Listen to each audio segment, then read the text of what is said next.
Welcome, welcome. Hi, Felicia.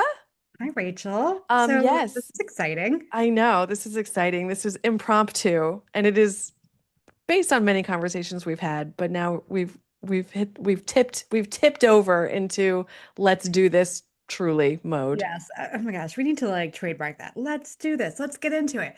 Let's get into it. So, folks who are listening, you may know us probably from our podcast, the She Geeks Out podcast, but we are actually going to be exploring a bit of an offshoot because for listeners who've been following along, you may know that we have both entered into local public service in the recent years or months, as it might be. So I'll just start with myself. So I have been a city councilor for just about a year and a half now in my little city of Easthampton, 16,000 people strong. I started last January, and I am currently the city council vice president this year. And I'm also a precinct councilor, which means I represent a particular district in our area. And what about you, Rachel? What have you gotten into? Well, I wanted to copy you, Felicia. So I'll allow it this time. thanks. So I am a newly elected board member on our neighborhoods planning committee. And so it's a volunteer role. But it was there's 15 people and it is a government role, that does have a direct line into the city and the county.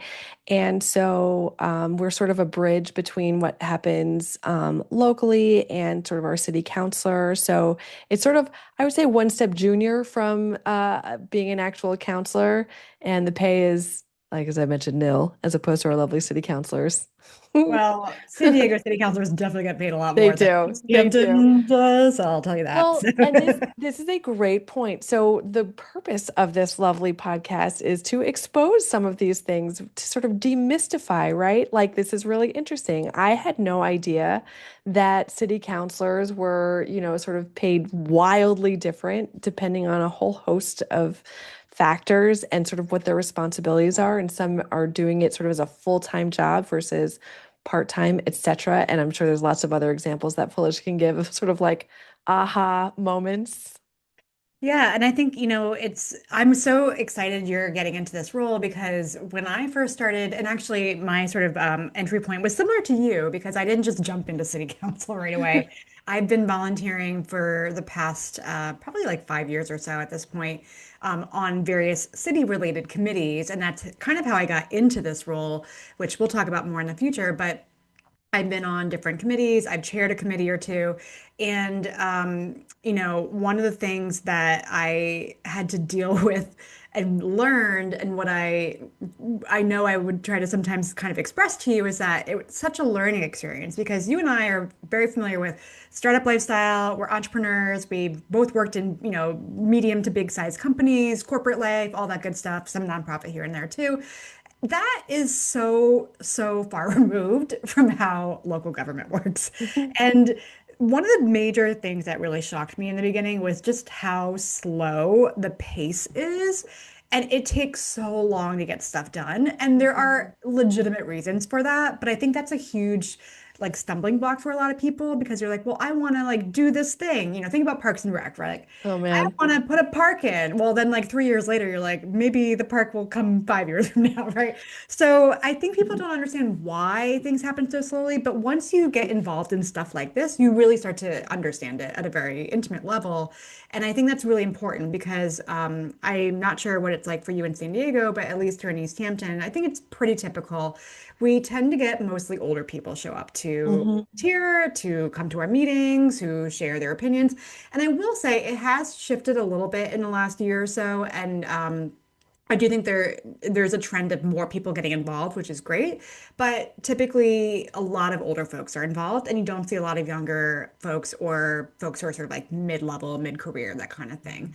And I think that the more you understand how stuff like this works, the better you are prepared to either support or push back or, just sort of function as a member of society. But a lot of people Hmm. have no clue how these things work. Right. And also sort of, yeah, where the lines are with all of the public, private, and the different levels of government. Here in San Diego, it's so different than what my experience was in Massachusetts. Not that I was involved in government in Massachusetts, but I think just in San Diego and also similarly in Los Angeles, it's San Diego is a city and a county. It is literally both. Our mayor is both. Like it's such a weird thing. The same thing with LA.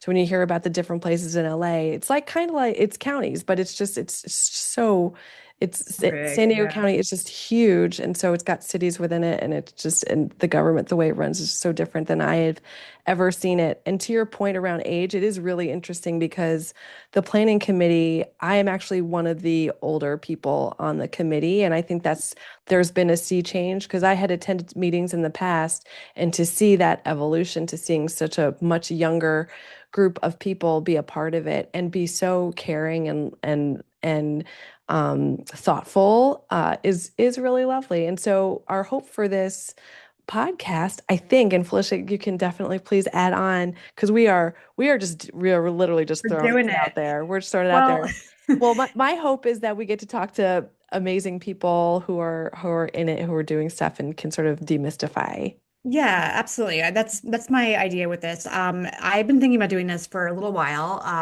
because And I I want to be like you, by the way, so that's why I'm very excited. you're more than welcome to copy me anytime you want. Um, and I will do the same to you. Um, Wonderful.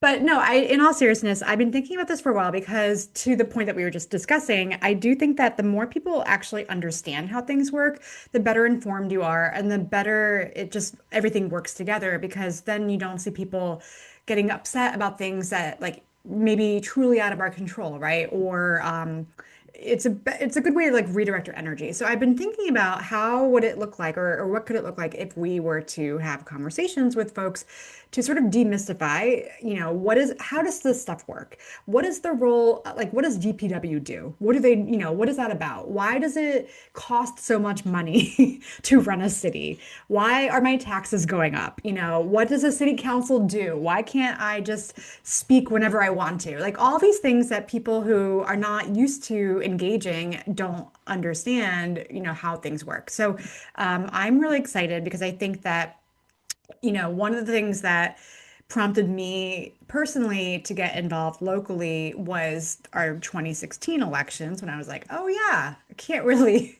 impact things at the federal level, but what I can do is get involved locally. And I've just seen that, and that's, been a personal evolution over the last, I would say 5 years or so, especially, but it is something where you can have a real say, and you don't have to be elected to have a real say, but you have to understand how things work.